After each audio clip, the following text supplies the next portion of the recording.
Most hardcore.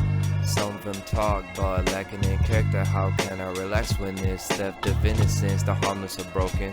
Oh, what tragedy to meet death with the lost word unspoken. Hide it behind the foundations. Charity constructed house of euthanasia. Architects of house of cards remain hidden behind one noble cause. Extravagant facade masquerading as God. I don't buy it at all. I like the real thing raw. I tell the whole veil off. A lights and a off. I get mine either way. The stellar man in effect. I leave you free and breathless like true psychedelic acceptance. Worldview becomes transcendent. This midnight smoke is so high octane, paralyzing the presence. Hello everyone and welcome to This Week in Tyranny, the most hardcore news show on earth. I am your host Konrad Rogoz. Welcome. Today is November 4th, 2023. It's Saturday night. This is episode 48 of the most hardcore news show on earth, and the most hardcore news show on earth is coming to you from truthandlaw.com, my website, and the One Great Word Network.com. The One Great Word Network has invited me on, and I want to thank Mark Passio and the entire One Great Word Network team for bringing me on. I'm looking forward to getting to work. The great work is an everyday war and struggle, and I'm happy to be officially a part of it. I've been unofficially a part of it for a while now, so let's go. We'll just turn up as we keep growing and evolving. Speaking of evolving, it's actually the One Great Word Network is the second platform to host my work, and I want to thank Michael Morris of evolvingseeds.com, and you can find me at his website. That's at Evolving Seeds. And of course also the One Great Word Network.com. So thank you to Mark, thank you to Michael, and thank you to all the names, too many names to mention, that have supported me and helped me, including my family and friends and the people who have been supporting behind the scenes. You are appreciated. But I'm going to jump right into what we're going to talk about. The theme of this episode 48, is going to be about networks. It's going to be about networking, and what does that mean? I'm not just talking about the One Great Word Network. I'm not just talking about the globalist network, but let's get right into it. So the method that controls the world is influence and networking. This is what controls the world actually. On some level, it is just the fist, the gun, the cannon. But on another level, it's the voice that controls the world. But really, the method that controls it, that decides what's going to happen in the world, is influence and networking. It is networks of people influencing other people. Now, whose influence and whose network am I talking about, right? Well, in this episode, I'm going to talk about these individuals, and it's appropriate here to call these individuals the social engineers. Now, who are the social engineers? I'm talking about individuals who use their knowledge of psychology to achieve collectivism. They're defined by their goal. The goal is collectivism, which means it's a total stripping of individual property, of property rights. It's a total control of the human being, and therefore it's a deterioration of the family, and therefore it is genocide and systematic exterminations, as the totalitarian collectivist regimes of the last 100 years, Nazism and communism. So that is basically who I'm talking about. I'm going to talk about that one network, and then also our network, right? Because there's one war going on right now currently, the main war going on currently. And this is why this is on This Week in Tyranny, because where's the tyranny this week? Well, what's the big war right now? No, it's not Israel and Hamas, and it's not Russia and Ukraine. It's the war of these two networks. And these two networks are, on one hand, you have the global network of collectivism, which is basically about control and death, right? It's a cult of control and the cult of death. So that network against the freedom network, the freedom movement, so-called, the freedom network of individuality. That's what defines us. It's love and growth. Therefore, the uplifting of the individual, the exalting of the mastered and self-respecting human being. So this is the real war that's going on right now. But of course, in the meantime, we have the big issue. Everyone's talking about it. Everyone has a voice. Everyone has an opinion.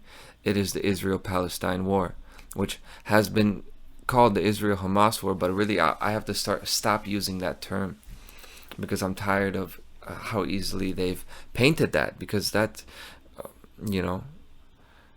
that's a repainting of the sides involved, right? Why do they call it the Israel and Hamas war?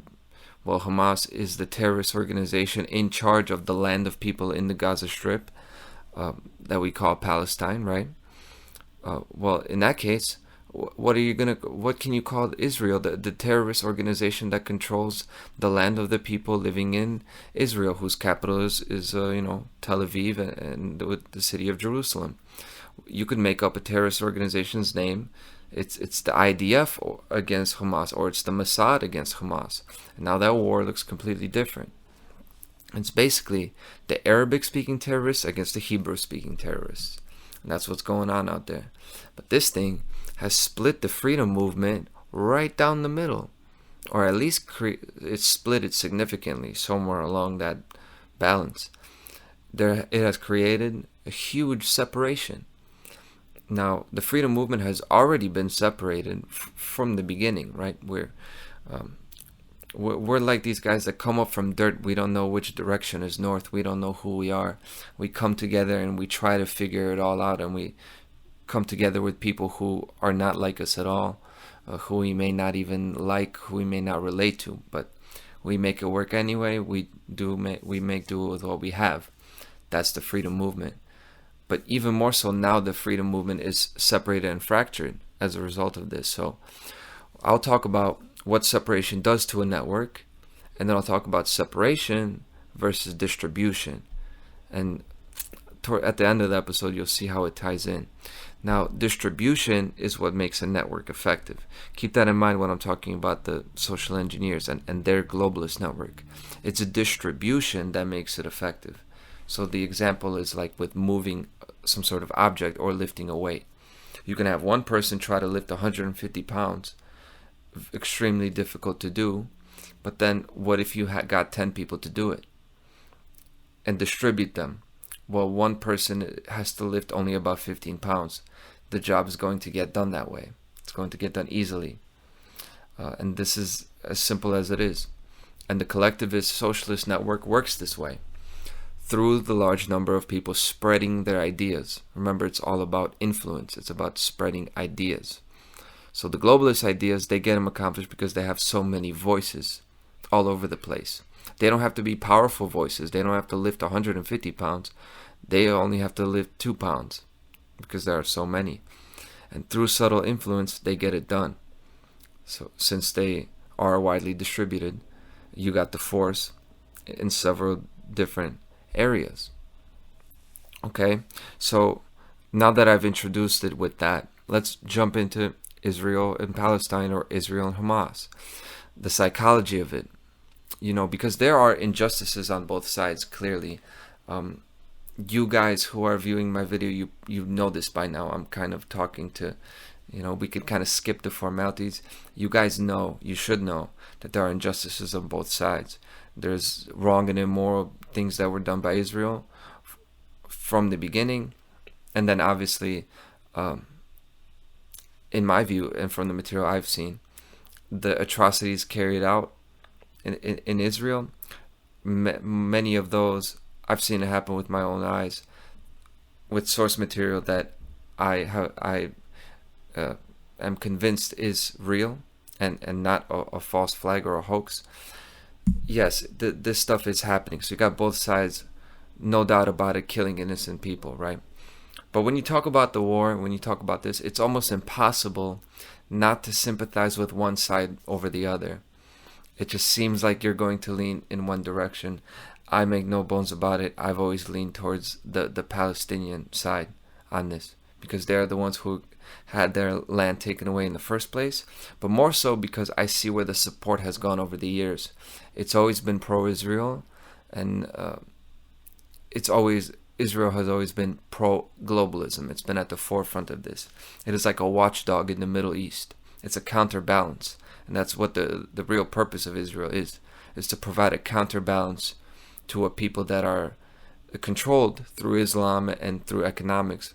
But they're not controlled that easy as far as ideologically getting them used to this international socialism that is going to be brought into place. So that's why Israel is there. So I've always been against the Israeli interests because they've been imperialist, Western, blood money interests. Now, I just talked about it, you sympathize with one side or the other, and often this is based on childhood trauma. And what I mean by that is that a person's tendencies, both their immediate reaction and ultimately their perception of the world and how they will see things, and really, their worldview, they're largely determined by which one of the two parents that individual has unresolved pain and trauma with. That's what I'm talking about. Whatever parent the person had trouble with in their childhood, it's always one or the other, right? This is a very similar dynamic.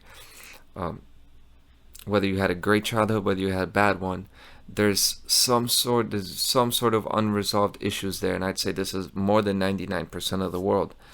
I think the primary diagnosis for any mental patient, any psychiatric or psychological evaluation, should be a child of a dysfunctional parenthood and household, because this is what we all deal with. Even if we had great parents, like I don't complain about mine, but this is the reality. We live in such an unnatural world, and the way we raise children and treat them, or what we put them through, the injections, the health system, the school system, these things are traumatic, right? So we've got traumatized kids growing up, and there's some sort of usually an abandonment issue with one of the two parents. And that actually determines to a large degree if somebody's going to be pro-Israel or pro-Palestine. And that is, if you look closely, you'll see this is the truth. The people's political leanings have to do with their relationship with one of the two parents, and which one was the troublesome one. Now, if you're listening to me on the One Great Word Network, you've already seen this. You've seen Mark Passio do the work about parental abandonment. And others have done similar, but it should be talked about way more, because the correlation is staggering. Now, you could see this, you could look at it, you could look at the conservatives, and you can see that the conservative leaning individuals are pro-Israel.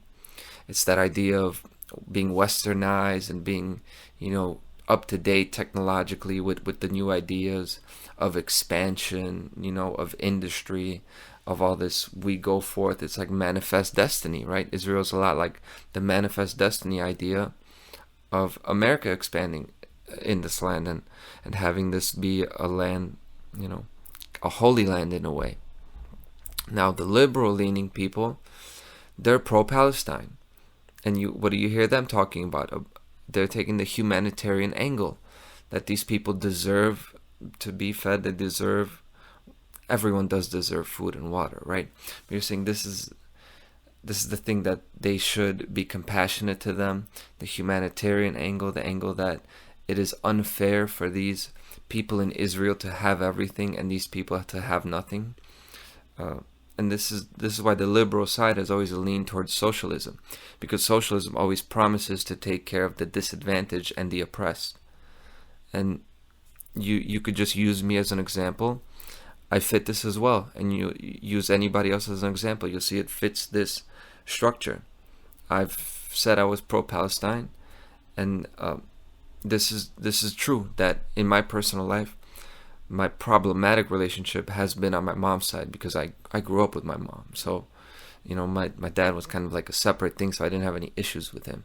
So when you take a look at that angle, and use me as an example, again, it fits. And if you just think about yourself, where you're leaning in this issue, and then think about your childhood, really, and where the trauma is. So, but through that, now we continue. And we see there has been infiltration of the freedom movement, more than just some kind of fracturing through arguing. It's been actual infiltration. So how has this been fractured? In recent years, these mainstream media members and politicians have turned towards the freedom movement, or at least in that direction. What am I talking about? I'm talking about the whole Trump presidency. I'm talking about many, classically conservative, just political guys. All of a sudden, they're talking about freedom because the pandemic happened and all this draconian globalism came into being. Well, now they want to talk about freedom. So like guys like Tucker Carlson, I always talk about him, Donald Trump, just to use some big names to make my point. And these conservatives now, this is where the tyranny is this week. They're actually calling for arrests and censorship. And you have seen this all over the world, is that they're banning the pro-Palestinian protests. So what? So everybody was a free speech absolutist. But now when it comes to this, and they've bought the terrorist angle, now they want to ban people who are pro-Palestine. Now, that issue is a little bit more nuanced because, of course, some of the protests are globalist funded. Some of those are provocateur protests. But it doesn't matter. When you're calling for censorship, it means you're supporting government and you're supporting immoral government actions to shut somebody's free speech down. You don't do that. You weren't supposed to do that. That's a snake move. There's a lot of snakes exposing their scales, they're switching sides, right? Banning speech. And an example is when you look at Ben Shapiro. He's been very expressive about how evil Hamas is and how evil everyone is who supports Palestine.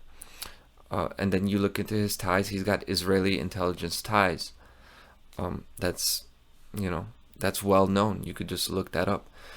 His close relationship with Netanyahu, and also he has one of his main supporters, financial supporters, is a group whose CEO is a high-level official of the IDF, the Israeli army, right? So the result of that is, if you can polarize people who are anti-government, right, us, the freedom movement, if you can polarize them on a single issue, you have made them less effective and less capable of accomplishing their goal. And their goal is what? Reducing government control. So if you can split them up, they're not going to do their job. And that's why I always say you don't support a political candidate, because they're going to switch on you and you're going to get fractured. Because all those political issues, they're 50-50 issues based on that parental leaning. They're never any real issues like, what should our money system be based on? It shouldn't be based on fractional reserve banking, because that's not real money. It's a debt-based system, right? It's stuff like abortion. It's stuff like LGBT. The time spent talking about political issues is about stuff like that. It's about stuff that people are going to align to, not based on objective reality. It's going to be based on their parental trauma and their leanings, often emotional. And this global network of collectivism is entrenched on the Israel side and on the Hamas side. So the network has people on both sides, and that's how it works. It's the distribution, right? The distribution of the collectivist voices is so vast that they are even within this movement, the freedom movement, right? But meanwhile, our truth movement, the real freedom movement, us, is not distributed into all areas of life, all occupations. This is how globalism and collectivism and communism works. They have all those voices in all different occupations, in all different industries, in all different types of staples of different communities, right? So you'll have a CEO here, you'll have head of a hospital here, right? You'll have the trade, you have union leaders here, and they will all be influencing the people that they can influence, and that gets the whole network's goal accomplished of spreading that ideology throughout the world. Now, we are separated, but we're not distributed. We're actually very concentrated, yet separated. Concentrating meaning what? On these fringe platforms, smaller and smaller platforms, right? Becoming more and more censored, more and more boxed in. So we're in small places. We don't reach many people. It's just us, highly concentrated, but yet infighting. Infighting about other things, just like the political issues, politics. Infighting and distracting each other from the goal. But not distributed. So we're in these small places. Right? So that's the reality. It's a dark reality. It's a big mission. But where I'd like to go for some perspective and some solutions is the 1976 movie, and the name of it is Network. Synchronistically, this is where what better place to draw the inspiration from. So I'm gonna quote some lines. Many of you know where I'm going. It's from the character Howard Beale, and I'll play it. I'll play it for the viewers, and then. I don't know what to do about the depression and the inflation and the Russians and the crime in the street. All I know is that first, you've got to get mad. You've got to say, I'm a human being. God damn it. My life has value. So, I want you to get up now. I want all of you to get up out of your chairs. I want you to get up right now and go to the window, open it, and stick your head out and yell, I'm as mad as hell, and I'm not going to take this anymore! I don't know what to do about the depression and the inflation and the Russians and the crime in the street. All I know is that first you've got to get mad. You've got to say, I'm a human being, God damn it, my life has value. But the interesting thing about that, when I was putting the show together, I had another piece of news come across my view, and it was about the United States government imposing more sanctions on Russia.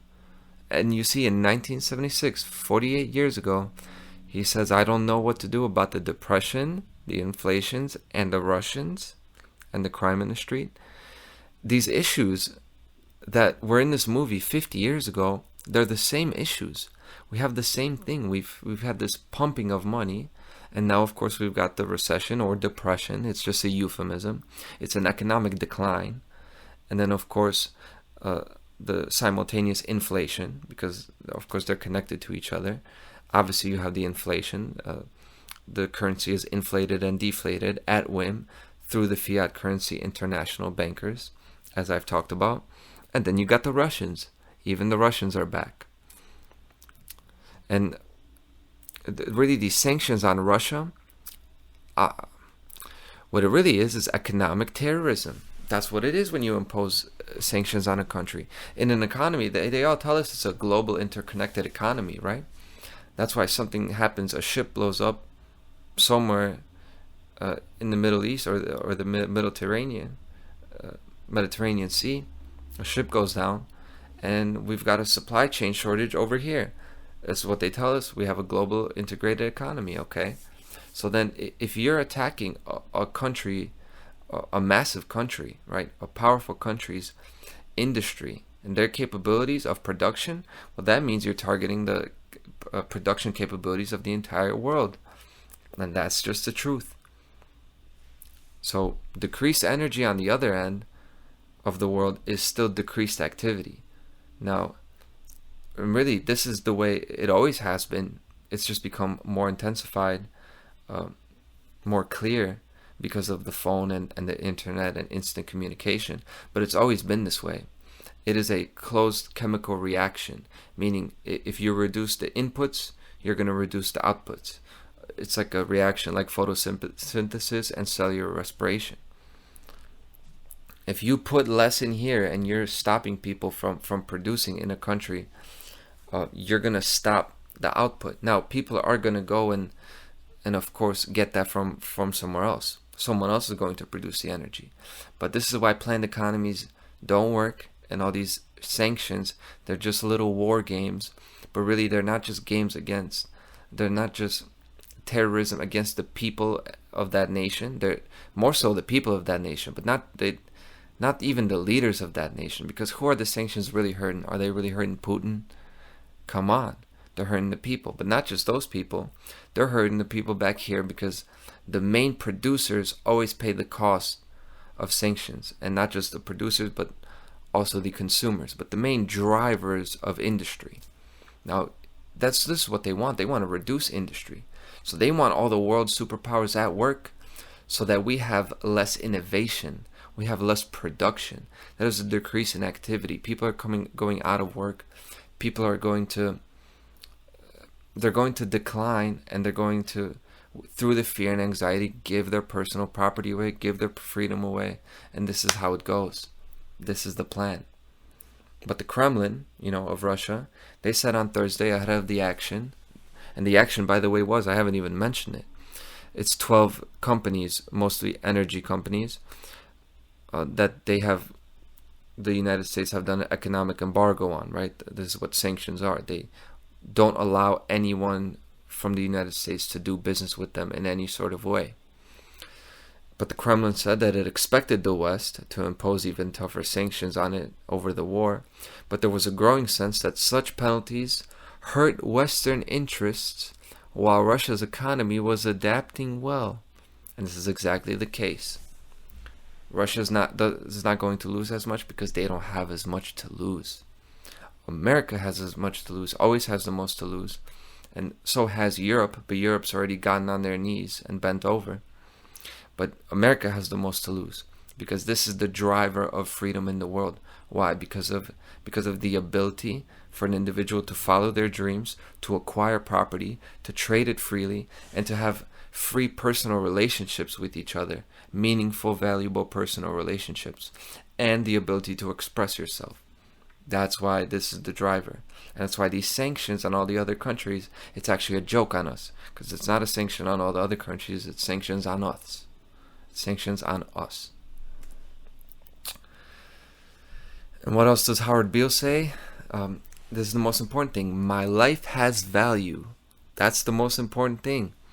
Forget the Russians and everything. It's about the individual. The value of human life is collectivism's main enemy and target. This is what they want to crush. And the voices in the media, social media, internet media, they've all talked about the people involved in this war, and also the Russia and Ukraine war. They've talked about it with very low regard for human value and dignity. They've talked about them like trash. Whenever you hear people calling other people animals, beasts, regardless of the race or country involved, when people are calling each other animals, you're in big trouble, because now you're entering a realm in which love and reason is removed. So compassion and dignity is removed, and then higher intelligence and understanding is removed. And then you get this dog-eat-dog world. That's essentially what it is. And that's the end goal of collectivism. That's the end goal of, what are all these different names? Just to be clear. That's the end goal of collectivists or globalists or the social engineers, the global think tanks, descendants of royal bloodlines, organized Satanists. All these people, this is their end goal, is to crush human value, crush their self-esteem, crush their dignity, crush their respect for themselves and therefore each other, right? Because control can never exist in a world where people have respect for themselves and one another. Control exists when people see themselves as animals, just animals, and other people as just animals. And you know what? It wouldn't be This Week in Tyranny if I didn't say I'm as mad as hell and I'm not going to take this anymore. But unfortunately, that's only the first step. That's only the first step to get as mad as hell. Most people aren't there. I'm there. I'm ready to go. But the subsequent steps, after you develop the inspiration, the will to act, to change, the desire, the subsequent steps are to become a person that influences your network, right? The freedom movement, or your friends and family, or anyone else in the world.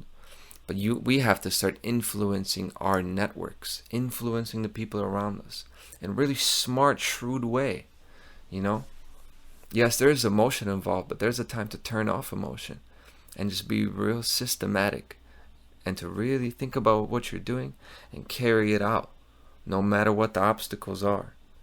You just get it done. And that's leading by example. Influencing change by bringing up ideas and information. Remember, it's all about ideas. This is the influence. It's spreading ideas and information over a long period of time. It's not waking up somebody in one sitting. This doesn't work, right? Not necessarily trying to destroy somebody's whole worldview in 1 hour. It's not about that. It takes relentless, repetitive work.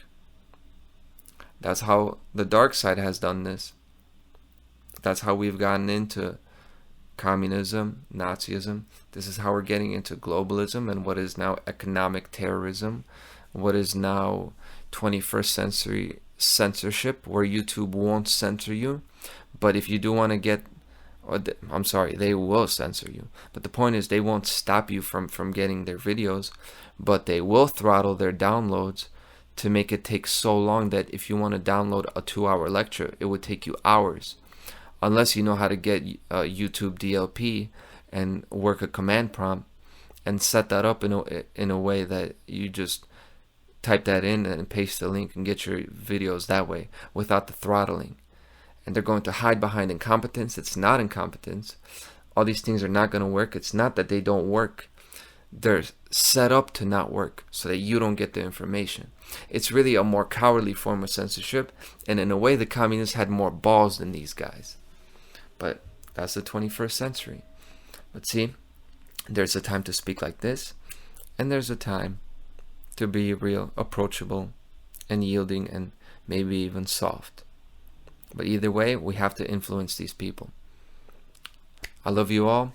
Thank you for taking the time to check it out, and I'll see you next week on This Week in Tyranny.